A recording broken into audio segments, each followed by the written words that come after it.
One argument strategy that is particularly effective is when the author rebuffs or refutes the opposite argument. You can do this by presenting the alternate argument and attacking it head-on. The following is a scene from the movie Amistad. Amistad was the name of a slave ship traveling from Cuba to the United States in 1839. It carried a group of Africans who were going to be sold into slavery in Cuba. As the ship crossed from Cuba to the United States, Cinque, who was a tribal leader in Sierra Leone, led a mutiny and took over the ship. The men continued to sail, hoping to find help when they landed. Instead, when they reached the United States, they were imprisoned as runaway slaves. An abolitionist lawyer decided to take their case, arguing that the men were free citizens of another country and not slaves at all. The case finally made it to the Supreme Court, where former President John Quincy Adams made an impassioned plea for their release. In this scene, Adams attacked the opposite argument to strengthen his case.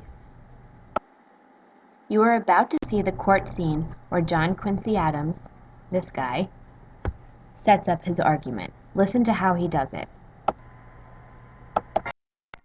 This is a publication of the Office of the President, and it's called the Executive Review, and I'm sure you all read it. At least I'm sure the President hopes you all read it. This is a recent issue, and there's an article in here written by a keen mind of the South. It's my former Vice President, John Calhoun, perhaps. Could it be? Who asserts that there has never existed a civilized society in which one segment did not thrive on the labor of another. As far back as one chooses to look, to ancient times, to biblical times, history bears this out. Any grown were created. Even there, one was pronounced subordinate to the other. Slavery has always been this, and is neither sinful nor immoral. Rather, as war and antagonism of the natural states of man, so too slavery, as natural as it is inevitable. Now, gentlemen, I must say. John Quincy Adams is saying that it has been written by his former vice president, and many others agree, that slavery has always been with us, that it's an institution that is part of the fabric of our society. Now he's about to rebuff this idea that slavery is the natural state of man.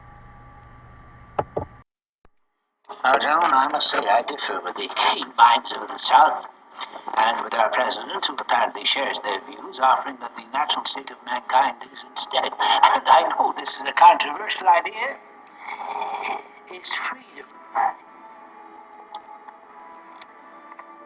It's freedom. He is saying that the natural state of man is freedom, and he says it with that hint of a laugh because, put the way he put it, how could anyone possibly disagree? The natural state of man is freedom. Proof is the length to which a man, woman, or child will go to reach change. He will decimate his enemies. He will try and try and try against all odds, against all prejudices, to get home. Notice how he also used literary devices to make his idea sound beautiful and irrefutable.